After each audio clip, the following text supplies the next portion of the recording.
नमस्कार सभी को। आज की क्लास है एचटीपी सेकेंड ईयर के लिए प्रोटोजोल डिजीज़ पढ़ रहे थे अपन। उसकी 5वीं डिजीज़ है आज लेशमानियोसिस। पहली चीज़ तो यह है कि लेशमानियोसिस एक प्रोटोजोल डिजीज़ है। यह एक संक्रामक परजीवी रोग है जो मनुष्य, ह्यूमन और डॉग के अंदर होती है ज़्यादातर। इसकी दो फॉर्म होती हैं। दो फॉर्म, एक तो होती है विसरल फॉर्म, एक होती है कंटिन्यूस फॉर्म।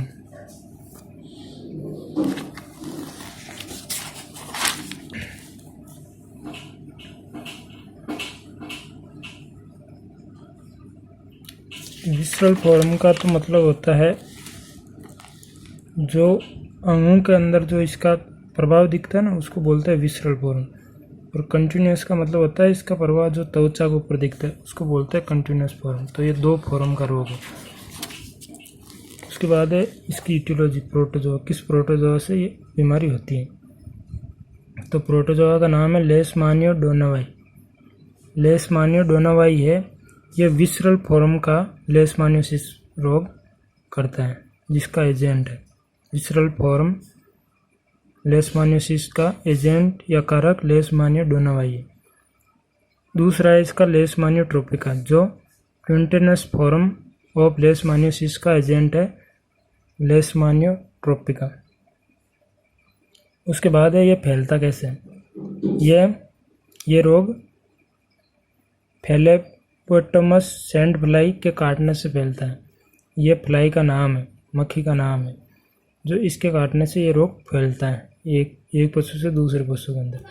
उसके बाद है इसके लक्षण, सिम्टम क्या है? लक्षण दो तरह से दिखाई देते हैं इसके, क्योंकि इसकी फॉर्म भी दो होती है। एक होता है क्विंटेनस फॉर्म और एक होती है विसरल फॉर्म। क्विंटेनस फॉर्म का मतलब है त्वचीय फॉर्म और विसरल का मतलब है अंगीय फॉर्म।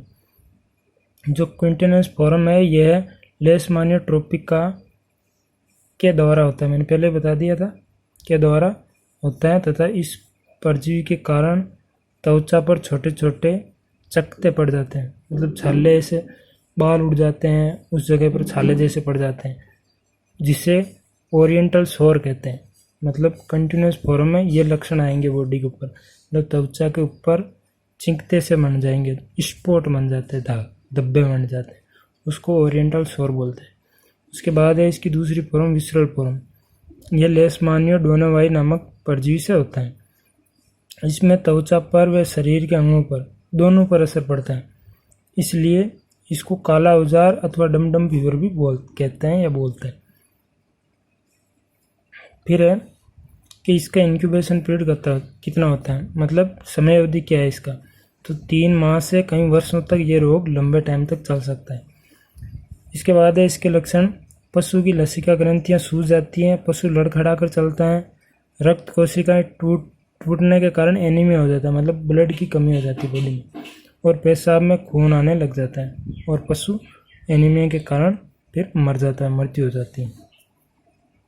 फिर है इसका डायग्नोसिस कैसे करते हैं? डायग्नोसिस के अंदर बोन मैरो व लिम्फ नोड में इसका पैरासाइट मिल जाता है। प्रोटोजोआ है लेशमानिया का, वह बोन मैरो और लिम्फ नोड के अंदर मिल जाता है, लैब टेस्ट करते हैं। इसके बाद है इसका ट्रीटमेंट, उपचार क्या है? उपचार के लिए जो चॉइस ऑफ ड्रग है वो है एंटीमनी पेंटावेलेंट। इसके अंदर जो ड्रग्स आती है वो आती है मिथाल ग्लूकोमीन, एंटीमोनेट और सोडियम सोडियम स्टिबोग्लूकोनेट, और तीसरी ड्रग्स आती है एलोप्यूरिनोल। इन तीनों में से कोई सी भी एक ड्रग्स आप दे सकते हो, ठीक है। जो सोडियम स्टिबोग्लूकोनेट है, इसकी डोज देते हैं 75 mg पर kg बॉडी वेट के अनुसार सबकट, जबकि एलोप्यूरिनोल की डोज देते हैं 20 mg पर kg बॉडी वेट के अनुसार IM। तो इन तीनों में से कोई सी भी एक इंजेक्शन काम में लेते हैं इस बीमारी में, लेशमानियोसिस में। लेशमानियोसिस कंप्लीट है। इसके बाद अगली डिजीज़ है अपनी एनाप्लाज्मोसिस। एनाप्लाज्मोसिस वैसे तो ये एक प्रोटोजोल ही डिजीज़ है, लेकिन इसको रिकेट्सियल डिजीज़ बोलते हैं। मेनली ये रिकेट्सियल रोग है। प्रोटोजोआ है वो रिकेट्सियल फैमिली का, इसलिए इसको रिकेट्सियल बोलते हैं। ये जुगाली करने वाले पशु गाय, भैंस व भेड़ बकरी का रिकेट्सियल रोग है। पहली चीज़ तो यही है एनाप्लाज्मोसिस। उसके बाद है इसका प्रोटोजोआ, परजीवी। गाय में ये रोग एनाप्लाज्मा मार्जिनेट तथा भेड़ बकरियों में एनाप्लाज्मा सेंट्रोली द्वारा होता है। जो प्रोटोजोआ है, जो गाय के अंदर तो प्रोटोजोआ है वो एनाप्लाज्मा मार्जिनेट, और भेड़ बकरी के अंदर है वो एनाप्लाज्मा सेंट्रोली। ये मार्जिनेट और सेंट्रोली इस नाम के आधार पर है प्रोटोजोआ की। जो गाय के अंदर होगा ना एनाप्लाज्मी मार्जिनेट, ये आरबीसी के जो है इरिथ्रोसाइट उसके किनारे पर मिलेगा, इसलिए इसको एनाप्लाज्मी मार्जिनेट कहते हैं, जो पैरासाइट है वो।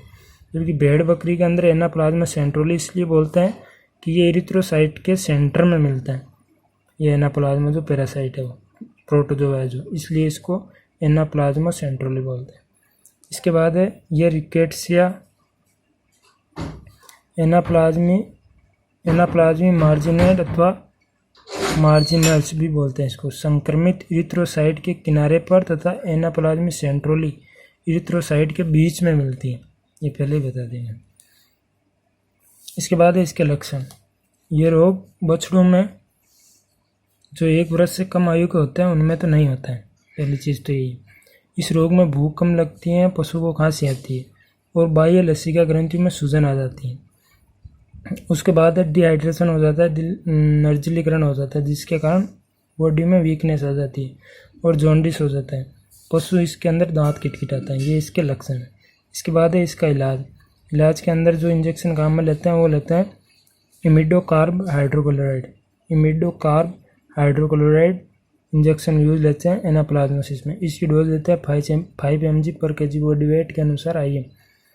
और दूसरा इंजेक्शन काम में लेते हैं बेरेनिल, और बेरेनिल के साथ मिक्स करके देते हैं रिवेरिन, और ये देते हैं 1:2 के अनुपात में। डीप IM देते हैं। ज़्यादातर तो इमिडोकार्ब हाइड्रोक्लोराइड ही यूज लेते हैं, लेकिन अगर ये नहीं है तो इसकी जगह ये यूज ले सकते हैं बेरेनिल और रिवेरिन। ये 1:2 के अनुपात में देते हैं, बेरेनिल और रिवेरिन दोनों मिक्स करके। ठीक है, तो ये आपकी प्रोटोजोल डिजीज क्लियर हो गई। इसके बाद अपन नेक्स्ट क्लास में अगली चीज़ पढ़ें।